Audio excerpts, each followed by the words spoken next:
Joe McClelland and the early league days. During the closed season, activity continued, preparing the Share ground, while the directors recruited players for the forthcoming league season. Key signings proved to be fullbacks Bill Hawley and Percy Mackerel, halfbacks Fretwell Hall, Horace Hawson and Sam Challoner, and forwards Fred Dent, Ernest Pickney, John Woods and Sid Hetherington. Disappointingly, however, the first set of Football League fixtures did not present Halifax Town with a home game on the opening day. Instead, they were forced to play their First Division 3 North matches at Feetham's, home of Darlington. Nor was there a fairy tale start. Darlington, much fancied, took the lead in the very first minute through Hooper's header, and despite a spirited performance by the Shaymen, the game slipped away from them with 6 minutes remaining when Dixon converted a penalty for hands by Hawley. But such were the fixtures in those early days that Town had the chance to exact swift revenge, as the football programme gave sides back-to-back fixtures. 7 days later, on the 3rd of September 1921, Darlington thus provided the opposition for the first match at the Share, where a crowd of over 10,000 turned out to see Town overrun their opponents and triumph 5-1. Woods had the honour of scoring the first goal, while near the end, Edmund's consolation goal at least gave him the distinction of being the first visiting player to score at the Share. Halifax Town would not score 5 goals again until they played out an incredible draw with Crewe Alexandra in their last match, by which time the euphoria which had surrounded the thrashing of Darlington had long since waned. The supporters had to wait a further 2 months before seeing Town win their second match, the home success over Hartlepool's United, ending a run of 5 consecutive defeats which had seen them slip to 19th in the table. McClelland tinkered with the side in an attempt to buck a worrying trend. The ageing Judd Wild was drafted in, as were fullbacks Harry Linley and Alex Sandy Watson, formerly of Bradford, but injuries hampered efforts to pull clear of trouble. Ted Humpish, a trialist inside forward who arrived at the Shea in January, was rendered a passenger after only 15 minutes of the 3-2 win over Barrow and sat out the next 3 matches. Though he was somewhat luckier than Sid Hetherington, who, with only 3 minutes remaining of Town's 3-1 defeat at Durham City, suffered a fractured leg after being hacked down by Musgrove when through on goal, and his football career was over. Towards the end of March, Yorkshire and England cricketer Abe Waddington arrived as goalkeeper, bringing confidence to Town's rearguard. The side made a bold bid to escape the clutches of re-election, but despite concluding their fixtures with an astonishing 5-5 draw with Crewe and climbing out of the bottom 2, Tranmere's 4-0 victory over Nelson meant that a draw in their return match at the Park Grounds would see them leap above the Shaymen, and so it was proved. Tranmere duly drew 0-0 at Nelson to go above Town on goal average, goals scored divided by goals conceded, and not for the last time were they condemned after they had finished their own programme. Halifax Town retained their league status by polling more votes, 42, just 2 short of the maximum, than the other 4 candidates at the Football League's AGM on the 29th of May. And by the time the new season began, the supporters were having to get used to new names, such as goalkeeper Herbert Bown, Cyril Treasure, the experienced Sam Blackburn, halfbacks Jack Lees Ellis Hall, brother of Fretwell, and Tom Langford. The forward line was strengthened by the signings of Lol Birkinshaw, Matt Elson, Dick Crawshaw and Cliff Price, while McClelland took Ernest Dixon from Bradford City, the same dashing young centre-forward who had impressed him when playing for Cavalry against Town in the FA Cup 2 seasons earlier. The side would later be strengthened by the signing of Nelson's rugged halfback Bob Wild, and Town maintained their early season promise in the league. They lay 4th following a 2-2 draw with leaders Nelson on Christmas Day, and reached their second West Riding Senior Cup final by defeating FA Cup holders Huddersfield Town at the Shea. But hopes of lifting the cup were dashed when opponents Leeds United won the toss and host the final, and though Town pushed them all the way, the game was settled by the only goal, which was scored by Pontias.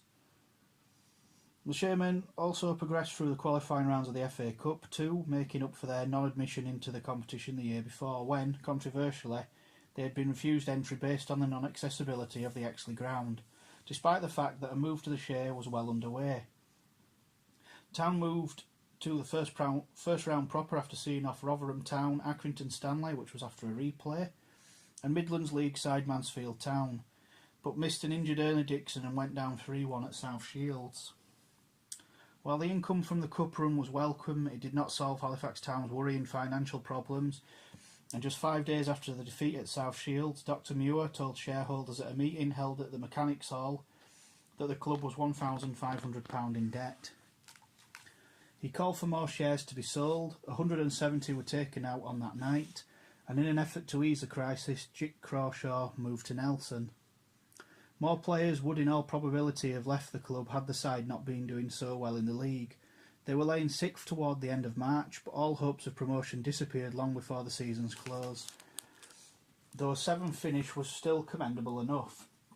Town wrapped up the season with a victory over Stalybridge Celtic, a game in which keeper Brown scored a penalty following an earlier miss by Dixon, which he had scored, which would have seen him reach the 20 mark for the season. Nevertheless, Dixon had proved a useful acquisition, as too had Jack Lees, converted by McClelland from half-back to full-back, a position he would fill with authority for many seasons to come. Among the exodus of players from the Shea during the close season was that of the popular Maurice Wellock, though his departure was offset somewhat by the signing of Huddersfield Town centre-half Fred Tiny Fayers, who arrived initially as player-coach. Another important capture was that of inside forward Jimmy Moore, and with Ben Wheelhouse and George Parkin ready to step up from the reserves, things augured well. Parkin would form a formidable half-back line with Bob Wilde and Ellis Hall, a feature of the side that hit the national headlines with their amazing achievements in the FA Cup. Town showed inconsistent form during the 1923-24 season, however, slipping as low as 20th at one point, but capable of lifting their game occasionally as the 2-2 draw with relegated Wolves at the Shea on the 6th of October. But struggling in the league they may have been. Jackie Foster's winner against Wigan Borough gave Town the lift they needed for the following week's 5th qualifying round match in the FA Cup at non-league Peterborough and Fletton United. Foster again netted the only goal, and so began Town's epic run in the Cup. Moore's goal and a penalty save from Bown helped see off Rotherham County to saw Town move into the first round, where they played 3 titanic battles with Northampton Town. The issue being settled at Sheffield United's Bramall Lane, where the Shaymen ran out 4-2 winners and Wilde played the game of his life. Town thus moved into the second round for the first time and travelled to Main Road, new home of First Division Manchester City. But far from overawed, they came from behind to lead, and only a lack of composure prevented them from winning. The sides replayed at the Shea 4 days later.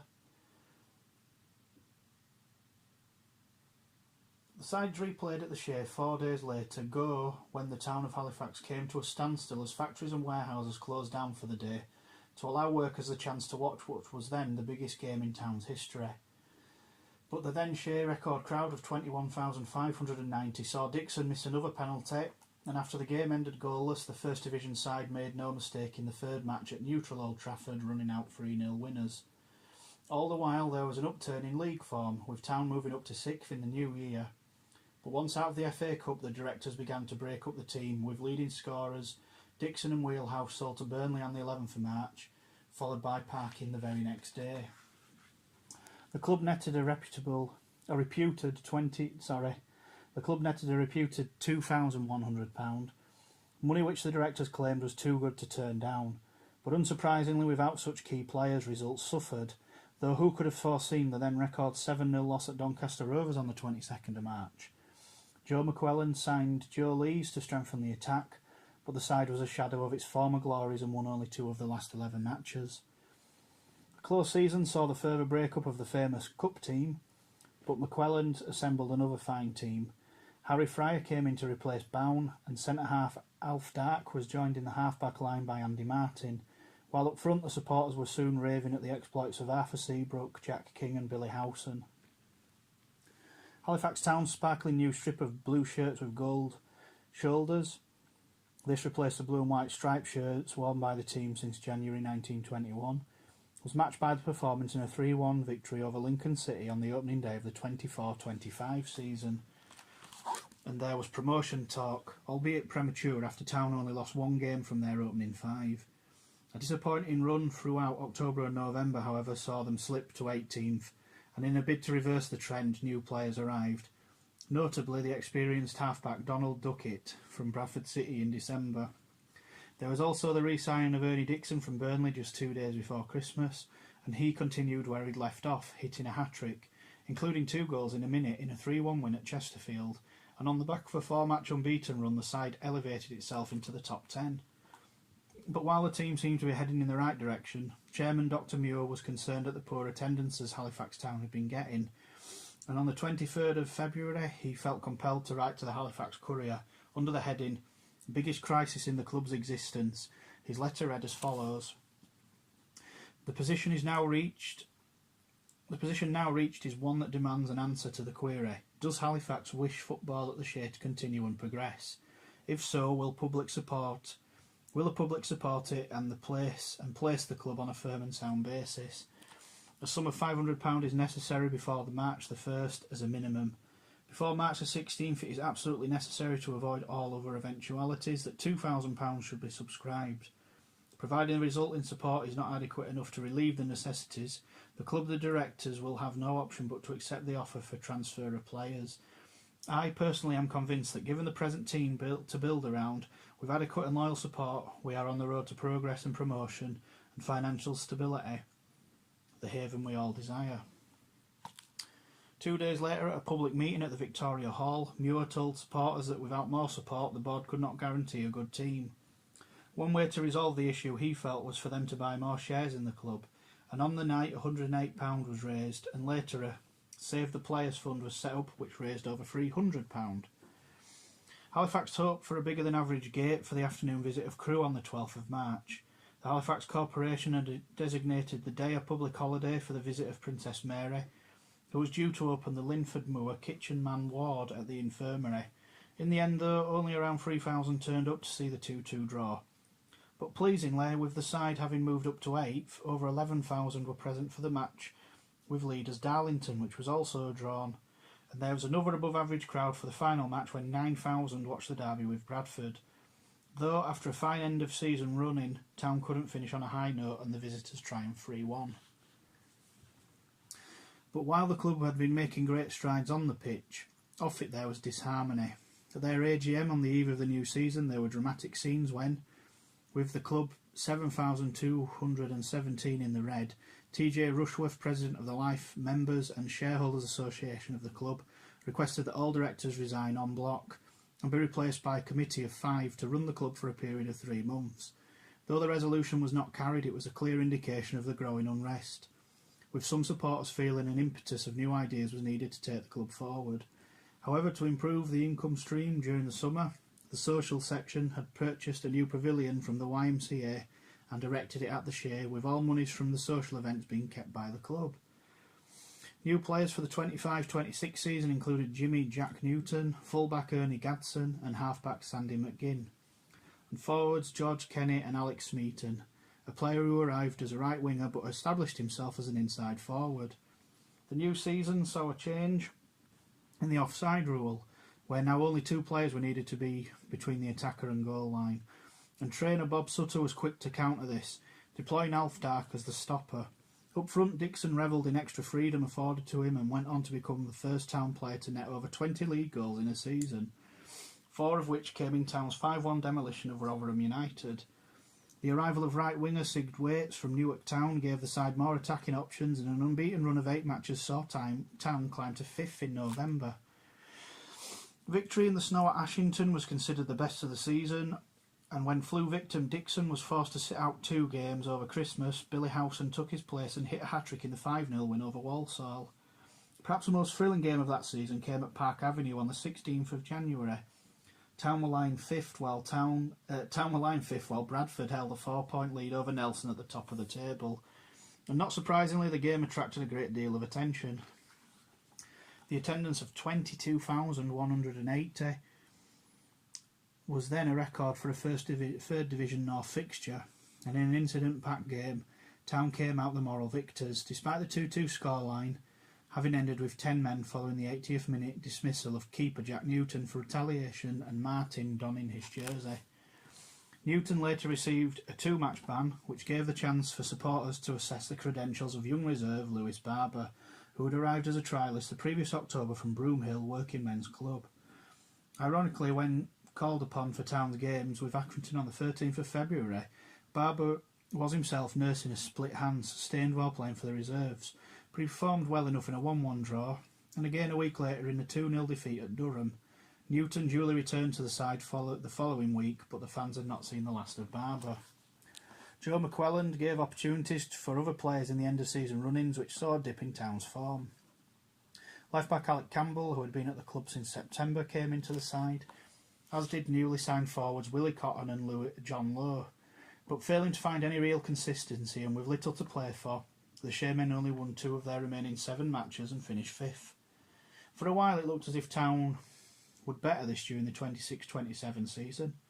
They got off to a super start by defeating Stockport County 4-1, a scoreline which would remain Town's best opening day success for over 60 years. And they kept up their title challenge until the end of February. Naturally, there had been changes in the playing personnel. Left winger Johnny Wally having been at the club since the Exley days, retired, and his place was initially taken by Joe McCafferty. Though Andy Martin, who made a successful transition from left half-back, would succeed him before the season's close. Billy Smith arrived from Rochdale, while the club also welcomed back Herbert Housley, and in September full-back Ben Wheelhouse, who returned to the club via Denby United. New goalkeeper Jerry Best began the season in the side, though in October he would be ousted by Lewis Barber. Town played some intriguing matches, not least the victory over Bradford at the Shea on the 23rd of October in front of a then club record 18,866 for a league match, and they kept up the pressure on leaders Stoke City, who held a 4-point lead over a cluster of clubs. The eagerly awaited Shea clash with Stoke came on the 18th of December, by which time Halifax Town had suffered a slump in form, and the ensuing 2-2 draw suited the visitors more. Still, that game was a part of a 13-match unbeaten run which picked up its pace in the new year with a record 6 successive victories, thanks in no small part to the goal-scoring form of Dixon and Arthur Seabrook. Seabrook's late winner at Walsall on the 2nd of February, in fact, moved Town up to second place, 4 points behind Stoke and with a game in hand. But their unbeaten run and thus their title ambitions floundered at Lincoln City when a flu epidemic in the run-up to the match hampered preparations. Halifax Town slipped temporarily to 4th, and they continued in their pursuit of Stoke, though their failure to gain even a point at 10-man Bradford, who lost Jerry Fell with a shoulder injury, meant Stoke stretched their lead, and all promotion hopes disappeared when a 2-0 defeat at Chesterfield on the 26th of March, the game being a personal tragedy for keeper Barber, who uncharacteristically gifted the home side both goals. Town slipped out of the promotion frame, but they did at least surpass the 50-point mark for the first time, and Dixon set a club record which took his seasonal tally in the league to 23. The fans also marvelled at the performances of young earnest Tim Coleman, who broke into the side in January and would prove to be one of the club's hottest properties. Town wrapped up their fixtures at newly crowned champion Stoke, who cantered to a 5-1 win, before being presented with a championship trophy.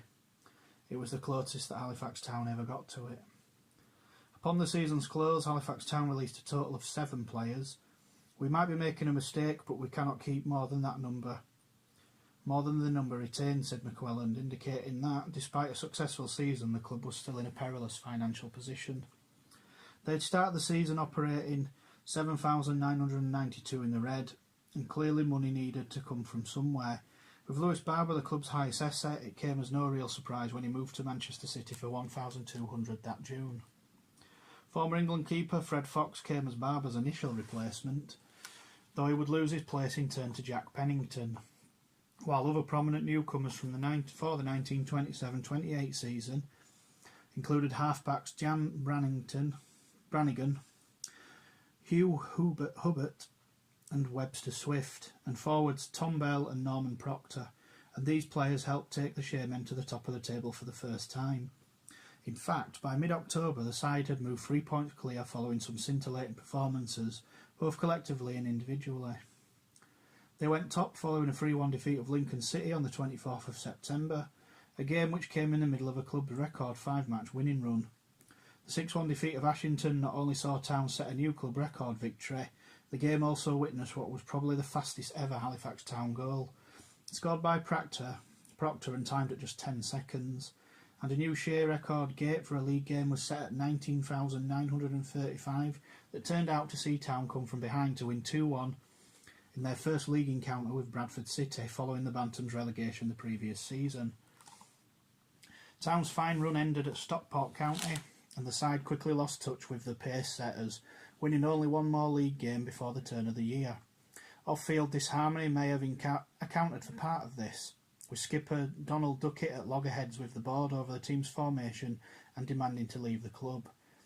Though the board's decision to sell him just 2 days before an important FA Cup tie with Hartlepool United was questionable, even more so that the directors should let him sign for leaders and fierce rivals Bradford.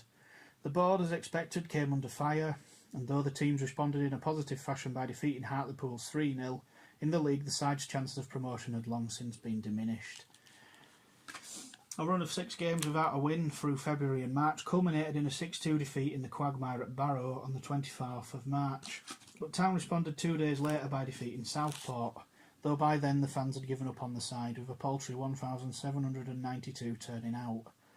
And their poor end-of-season form saw them win only one of their last 8 games to leave them 12th.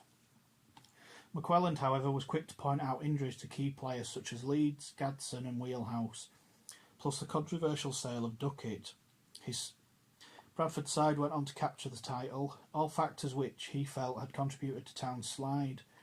Long spells without a home game hadn't helped either, and McClelland felt that the morale had suffered. However, he was heartened by the emergence of the likes of Coleman and Arthur Groves. Players who, like Lewis Barber before them, were jewels in McClelland's side. And in Clifford Binns, who appeared in goal for the last game of the season at Wrexham, he had discovered another.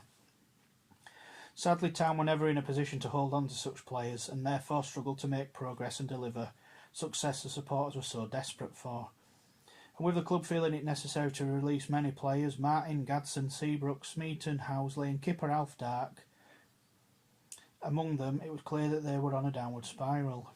Indeed, there were raised eyebrows when McClelland signed a 43-year-old goalkeeper in Howard Matthews from Port Vale. They would keep the first team position warm for Binns, whose learning curve would be spent in the reserves.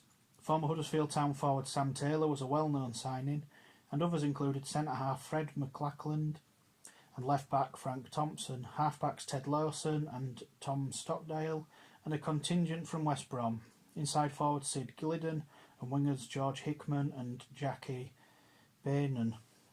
But signings such as these came at heavy cost, and an early success on the field would ease the ever-tightening financial burden which was attached to the club.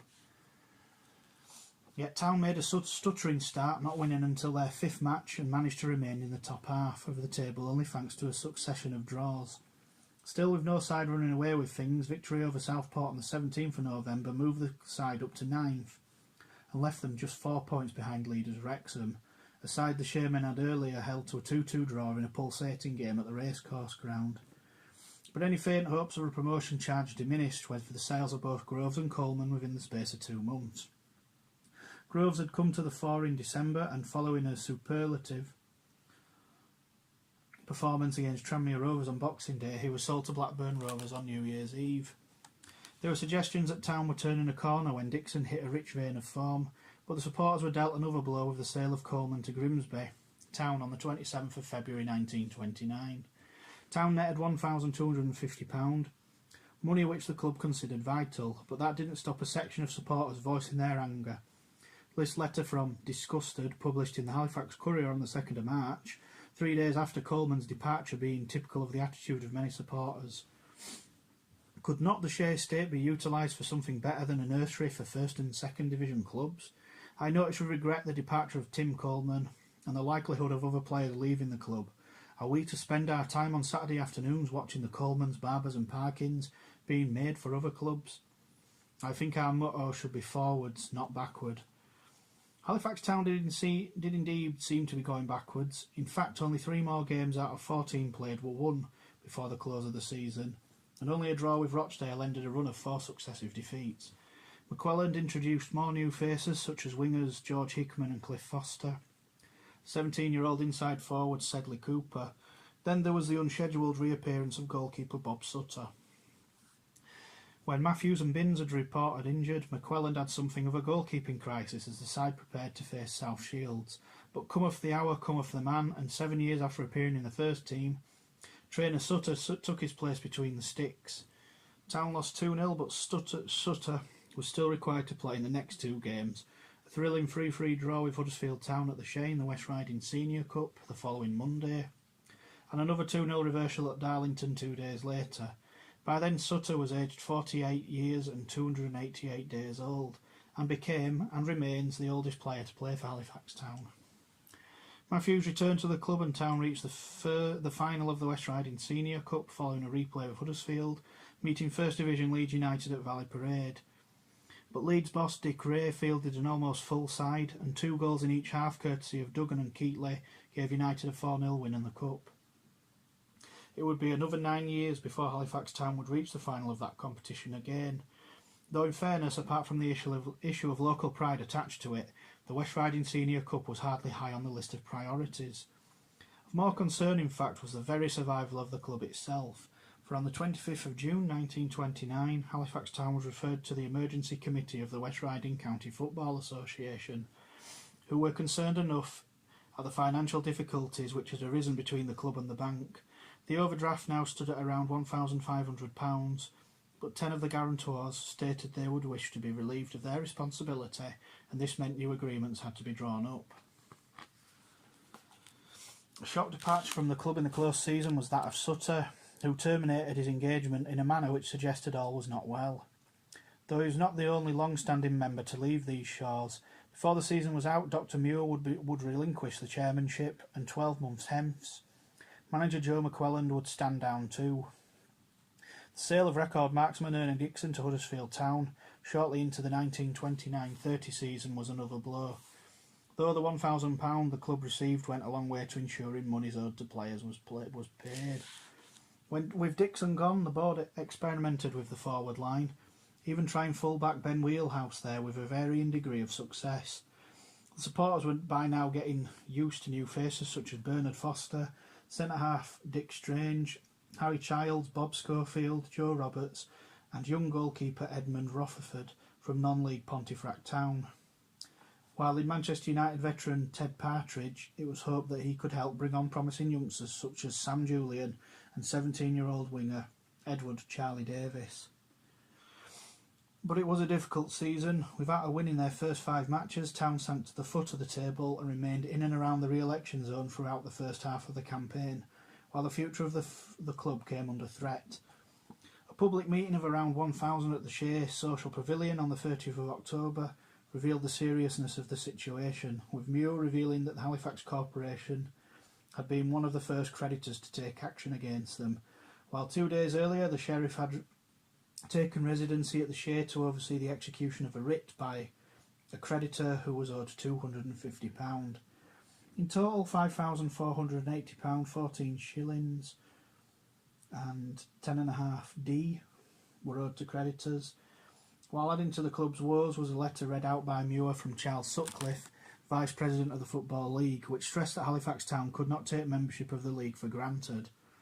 If Halifax wants league football, it must pay for it. If hereafter I can help you out in any way, please command me, but unless the Halifax public say we will not see you through your troubles, I have no time to waste flogging a dead horse. An SOS (Soccer on Shea) appeal fund was launched, and this dramatic period in the club's history saw Muir, Brannington and Calvert all resign from the board on the 4th of November, leaving Halifax Town in the hands of directors Norman Crawshaw and William Blair. Though things looked a little rosier for the club with the formation of a new 8-man board following an extraordinary meeting at the Shea Pavilion on the 20th of December 1929, with Blair becoming chairman, David Brooke as vice-chairman, and with elected directors being Crawshaw, William Parker, J.A. Whiteley, Clarence Holden, G.H. Stead and David Cockcroft, a representative of the social section. The corporation also agreed to reduce the rent the clubs were paying, providing an initial £250 was found, and Town survived, helped by the sale of young keeper Cliff Binns to Blackburn Rovers for £1,500, a record for a third division keeper. While the team hovered around the re-election zone, and in light of Binns' transfer, Joe McClelland took the unusual step of recalling Howard Matthews, having released him at the end of the previous term. His second game ended in a 7-1 mauling at Accrington, highlighting Town's shortcomings, the position made worse when Partridge, Roberts and Hubbard severed their ties with the club. New players arrived in the shape of keeper Jim Wilson and much-travelled striker Ken MacDonald. but not helped by losing 6 matches on the bounce. Town found themselves needing to win their last game against Chesterfield and hope that Rotherham lost their last 3 if they were to avoid the re-election places. Town duly beat the Spyrites 3-2 in a thrilling game, but at the same time, the Millers' 1-0 defeat of Doncaster condemned Town to re-election along with bottom place Barrow. A disastrous season did not end there either. On the 3rd of May, a motor coach carrying Town players to meet Hull City reserves at Goole collided with a private car at Monk Friesen. Several players were seriously injured. Sam Julian suffered head and internal injuries. Tommy Stockdale sustained a broken collarbone, while Tom Bell, Dick Strange and assistant trainer Clem Reid were treated at Pontefract Infirmary for leg injuries. On the same day, it was announced that only 6 professionals had been kept on by the club. I must confess, wrote Pioneer of the Halifax Courier, the Halifax Town's retained list leaves me very despondent. He was not the only one, for it was with a heavy heart that Joe McClelland resigned his position as manager with effect from the 1st of July. He did so knowing Town had been re-elected with an impressive 40 votes at the league's AGM on the 2nd of June, but he had become tired and frustrated at the lack of support and funds that had hampered his ambitions to make the club successful.